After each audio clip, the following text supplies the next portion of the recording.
Vamos agora à participação da repórter Berenice Leite, direto de Brasília.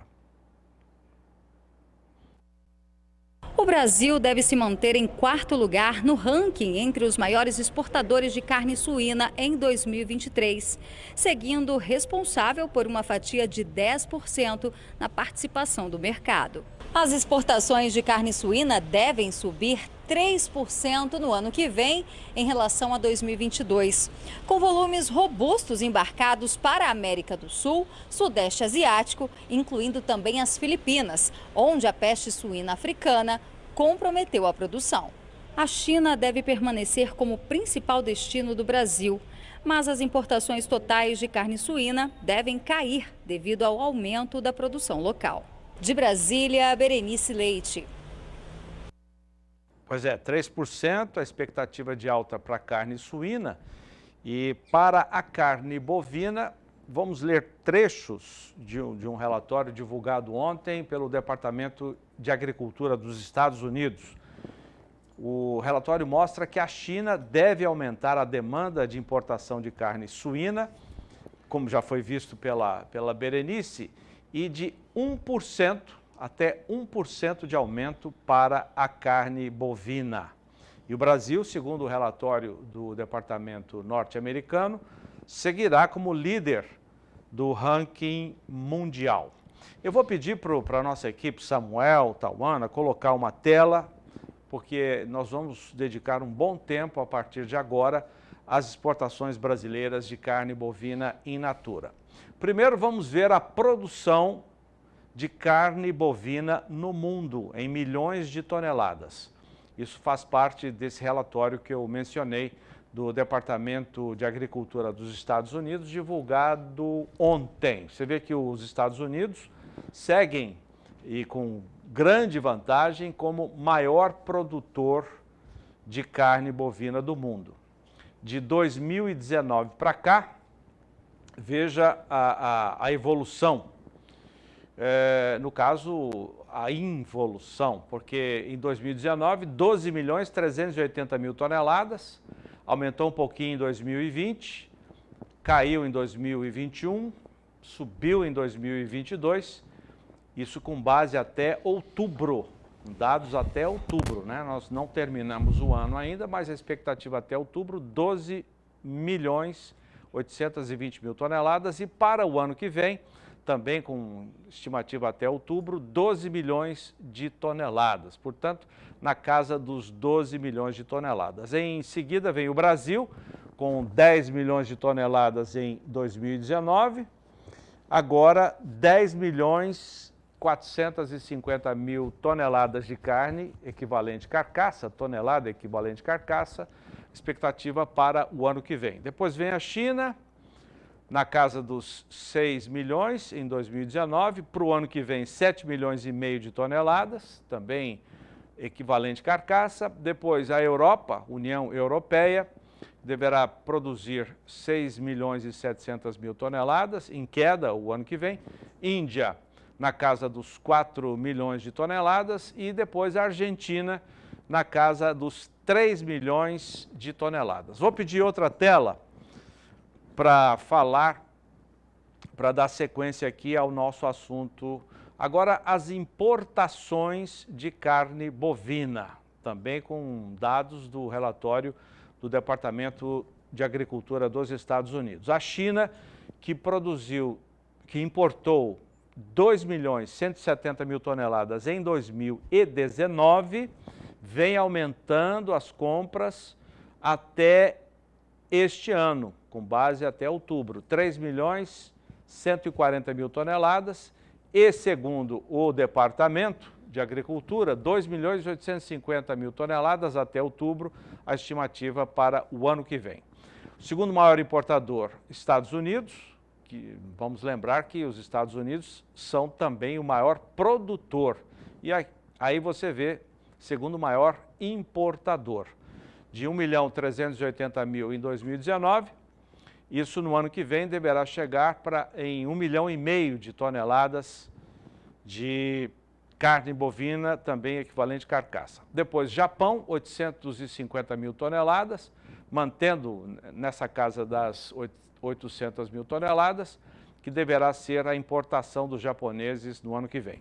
Depois, Coreia do Sul, que aumenta, segundo a estimativa do departamento, para 620 mil toneladas no ano que vem.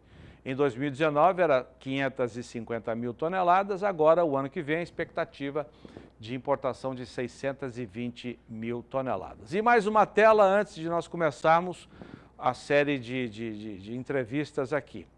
Vamos ver os exportadores agora, também de acordo com o Departamento de Agricultura dos Estados Unidos. Brasil, líder no ranking dos exportadores, com expectativa para, no ano que vem, 2.970.000 toneladas. Este ano, até outubro, 2.950.000. E aí eu lembro que eu já mencionei, o departamento estima um crescimento de 1% nas exportações. Pode parecer pouca coisa, 1%, mas se você pensar em 2.950.000 toneladas, você vai chegar, no ano que vem, com essa estimativa de quase 3 milhões de toneladas que o Brasil deve exportar em 2023. Depois, segundo maior exportador, a Austrália, que já teve 1.730.000 toneladas em 2019 e vem perdendo terreno até este ano, 1.300.000 toneladas, mas com uma expectativa de recuperação para 1,5 milhão de toneladas no ano que vem. Depois a Índia, na casa de 1,5 milhão de toneladas, e depois os Estados Unidos com 1.370.000, 390.000 toneladas para o ano que vem. Repare que entre 2022 e 2023 há uma redução nas exportações de toneladas equivalente carcaça pelos Estados Unidos, de 1.620.000 para este ano, caindo para 1.390.000 toneladas no ano que vem. João Pedro Cuti Dias, como te parece esse relatório do Departamento de Agricultura divulgado ontem? Esses dados do Brasil refletem a retenção de fêmeas, né? 2019, segundo semestre de 2019, primeiro ano de 2020 e 2021, houve uma retenção muito grande de fêmeas no Brasil e diminuiu a oferta de gado, consequentemente caiu a produção. Nós estamos vivendo um momento de transição. Desculpa. Nós estamos vivendo um momento, as exportações continuam muito bem, a China é nosso maior cliente, e o Brasil é o maior fornecedor deles, também é uma reciprocidade, eles precisam da gente, assim nós precisamos dele. E o que chama atenção é que o chinês exigiu um padrão de animal que até 30 meses. E esses senhores e senhoras que produzem pecuária brasileira responderam. Em poucos anos nós conseguimos aumentar de forma extraordinária a oferta de animais para atender esse padrão da China. Ou seja, em 2019, quando a China entrou forte no mercado e com mais frigoríficos habilitados, o Brasil em 1 ano, 2 anos, aumentou de forma expressiva a oferta de animais novos, bem acabados, para atender esse mercado. Ou seja, o Brasil é um dos países que tem maior potencial de crescimento. Nós temos 160 milhões de hectares de pastagem no Brasil, de pastos no Brasil, né? Pastagem artificiais e naturais. Se nós melhorarmos a qualidade dessas pastagens, nós temos condição de aumentar de forma significativa a oferta de carne para o mercado interno e para o mercado externo. Quer dizer, o Brasil, o que tem como maior cliente a China, nós vimos, deverá diminuir um pouco as compras, mas o Brasil vai aumentar. Significa que vamos ter novos mercados aí, né, João Pedro? Desde que o pecuarista receba um valor justo pela sua arroba. O que não é justo é isso que nós estamos vivendo agora, da safra 345 e hoje 290. Essa lógica que não é difícil de entender. Muito bem, vamos colocar nessa conversa nossa o Dr. Fernando Carvalho, que é mentor e RT da nutrição animal da Matsuda, diretor técnico da Matsuda para a área de nutrição animal. Está pela internet, vamos conversar e botar o João Pedro aqui também para conversar com o doutor Fernando Carvalho. Doutor Fernando, muito boa tarde, muito obrigado pela sua entrevista. Para mim, boa noite, Cidadão. Boa tarde para vocês aí, João Pedro, você, todo o pessoal do canal. É uma honra estar aqui com vocês e poder conversar. O João Pedro citou aqui que o Brasil fez direitinho a sua tarefa de reduzir a idade de abate dos animais. Isso tem muito a ver com a nutrição, né? O Brasil evoluiu muito nesse setor, doutor Fernando. Como o João Pedro falou com perfeição, a China faz um bem muito grande para a pecuária brasileira. Quando ele exigiu 30 meses por causa da vaca louca, do prion, ele não quer correr risco com o prion, então os animais mais velhos têm mais chance de fazer isso, a nossa dieta. Os brasileiros responderam. E graças a Deus, existe uma parte do Brasil ainda que não entendeu que o melhor investimento que pode haver para um pecuarista é a fazenda, é as pastagens. Quando foi bem dito, nós temos milhões e milhões de hectares, é a maior lavoura do Brasil, é a pastagens tropicais, e infelizmente a gente viaja bastante, muitas estão degradadas, a adubação de pasto ainda é um dogma, um tabu, que muita gente não entende que tem retorno, a questão de visão de pastagem, melhor. Então, como o senhor João Pedro falou e você mostrou, o Brasil tem todo o potencial que a China vai consumir de carne, é o que o Brasil produz, para vocês terem uma ideia. Então, eles vão ter que importar, como foi falado aí, você mostrou. Ontem o SDA mostrou isso. E a gente, nosso grupo, da nossa equipe, eu sou pecuarista também, nós estamos muito, muito otimistas para as próximas décadas, pelo menos 10 anos, por causa que depois a gente pode discutir a questão da mortalidade de vaca e de fêmea nos Estados Unidos e também em outros países que são exportadores. Doutor Fernando, hoje no mercado, na Europa, se fala assim muito em less meat, less eat, quer culpar menos carne, menos calor. Eles querem culpar o ruminante como um dos grandes responsáveis pela questão da emissão dos gases de efeito estufa, o metano. O que não é verdade, o grande fator é petróleo e carvão, etc., mas acham um bode expiatório. Hoje, na questão de suplementação, vamos pensar principalmente aquela que está no coxo, que é a mais comum e a que tem maior volume. Se tem avanços no sentido de colocar aditivos que possam melhorar a fermentação entérica do ruminante, doutor Fernando?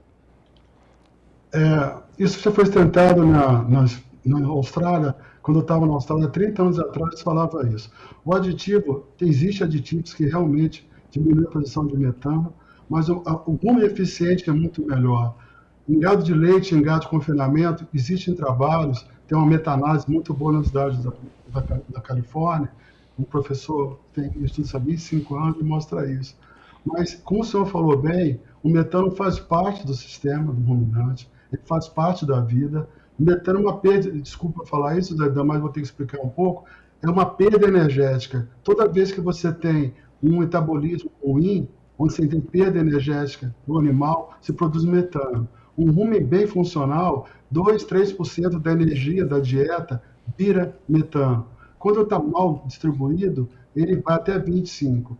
Seu João Pedro, a melhor forma do senhor manter o animal bem nutrido, produzindo o mínimo de metano possível, é ofertando para ele uma relação proteína e energia, que vem do pasto e do suplemento que o senhor falou.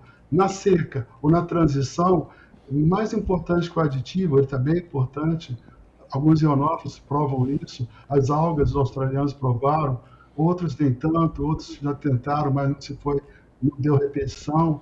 O que eu acredito, seu João Pedro e ouvintes, é você fazer o dever de casa, tá? Você ter uma suplementação correta e manter a microbiota, que são os micro-organismos que vivem no rumen, bem alimentados. Quanto melhor eles estiverem melhor alimentados, eles produzirão mais comida para o rumen, para o animal, e esse animal será mais eficiente e perderá menos metano. O que eu sugiro é isso, fazer o dever de casa na nutrição, junto na relação proteína e energia. Doutor Fernando, o senhor falou em fêmeas nos Estados Unidos. Queria que o senhor aprofundasse um pouco mais essas informações. Vamos lembrar que eu mostrei agora há pouco o relatório do Departamento norte-americano, que fala que os Estados Unidos vão exportar menos carne no ano que vem. Estados Unidos que são um dos nossos concorrentes. O que o senhor tem a dizer sobre a questão das fêmeas lá nos Estados Unidos, doutor Fernando? Eu vou todo ano, 2 vezes aos Estados Unidos, né? E já estão se falando isso há muito tempo. A laninha foi terrível para eles. E o gado a pasto americano é o gado de cria. O gado de confinamento é o gado de engorda e algumas sequestros que eles fazem. Mas a grande maioria da pecuária de cria americana é familiar, são 70, 80 animais por propriedade, estão nas pradarias americanas, elas precisam de pasto, eles precisam de feno. E 3 anos seguidos eles estão com um inverno muito complicado, uma primavera muito fria, como talvez seja esse ano também, a mesma coisa, uma seca muito forte, a produção de feno foi muito ruim esses 3 anos, o custo de produção de feno nos Estados Unidos é $150, foi para 300, hoje é $500 uma tonelada de feno. Eles estão matando, e vão chegar até o final do ano, quase 1.200.000 vacas. E eles matam fêmeas também. E eles não fazem isso normalmente. Essa queda que você fala, que caiu 13% da participação americana no mercado exportador, isso vai piorar mais ainda em 2024, mais em 2025, porque lembrem que todo animal que é abatido agora, ele foi produzido, como nos Estados Unidos, juntando a gestação, lá não tem recria, mas a desmama e a questão de terminação são pelo menos 27, 28 meses juntando. Isso vai ter muita repercussão, seu João Pedro e Zaidan. Eles estão matando muita vaca. Foi a maior matança de todos os tempos de vaca, e eles estão matando muita novilha. A gente está matando muita novilha também para cumprir a nossa exportação de carne de qualidade. Mas eles normalmente não matam novilha. Mas estão matando novilha e muita vaca. Essa mudança climática, que hoje é uma variável em todo o mundo, seca nos Estados Unidos, calor excessivo na China, na Índia, em outros países, até que ponto essa mudança climática vai impactar na produção de carne bovina, na sua opinião, doutor? Na opinião minha, já está determinado isso. Isso foi falado no ICBA há 5 anos atrás, né, em um congresso também na África do Sul que eu assisti. As pastagens são a melhor forma de você produzir gado, é a forma mais eficiente em todo o mundo. Só que, como o senhor falou, a mudança climática mudou muito. Vou dar um exemplo, eu sou da região Presidente Prudente, eu tenho a propriedade há 35 anos aqui, e eu marco chuva desde essa época. Está chovendo às vezes mais, mas chovendo menos, mas o problema maior, seu João Pedro, é a questão que as chuvas estão irregulares. Eu vou falar de mim e dos nossos estudos que a gente tem aqui na Matsuda, cada vez está chovendo menos dias. E então só tem um intervalo, às vezes, de veranico ou de tempo. Isso é muito terrível. Isso está mudando, já mudou. Isso já aconteceu nos Estados Unidos, já aconteceu em alguns lugares da Argentina, da Colômbia, no Brasil. Isso é bem nítido, seu João Pedro. Isso, para mim, é uma curva sem volta. Que não tem mais como a gente retornar. Quem puder mitigar isso, através de silvopastoril, a questão de guardar comida na época certa, saber manejar bem isso, nós não vamos vencer o clima, nós vamos ter que conviver com ele. Isso, para mim, já está marcado no radar, ou deveria estar em todo produtor. É muito comum aqui no Centro-Oeste, quando é época de seca, a gente vê pastagem tudo torrada e pasto rapado. Pasto rapado não tem raiz, ele deve ter 5, 10, 8 centímetros de raiz. Então, qualquer período sem chuva, seca. Em compensação, nas áreas de integração, você vê pastagem de braquiária verde, exuberante. Por quê? Porque tem raiz. Nós aqui no canal estamos sempre falando nisso e mostrando exemplos, para que o pecuarista encare o pasto como uma lavoura, que ele põe os nutrientes, e o senhor falou, é um absurdo o Brasil gastar 7, 8 quilos por hectare de fertilizantes por ano na pastagem. É quase zero isso aqui. Então, nós temos que mudar isso. E esse 60, 70... Hoje saiu um trabalho do doutor Eduardo Assad, que fala que tem 80 milhões de hectares no Brasil em processo de degradação. Eu acho que é um esforço de toda a cadeia que tinha que trabalhar em cima disso. Nós aqui estamos fazendo a nossa parte, que é divulgar esse assunto. O senhor falou com muita sabedoria, né?